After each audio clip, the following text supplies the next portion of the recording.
Hi guys, today we'll talk about how can you enable this sign or know how you can do that on your iPhone. So you just follow these ways, then it's going to work with you. All you have to do in this, so you just click here on settings, then it's going to take you to your profile. It's going to show for you like this here.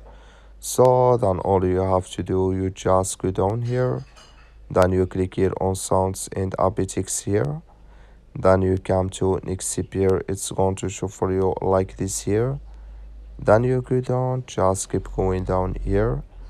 So then you come here to play Haptics in silent mode, click in this sign. Like you see this color show for us, that's mean play Haptics in silent mode enable with us now. That's all you have to do. I wish you I get it. That's all. Thank you for watching. Don't forget to support us by liking, subscribe.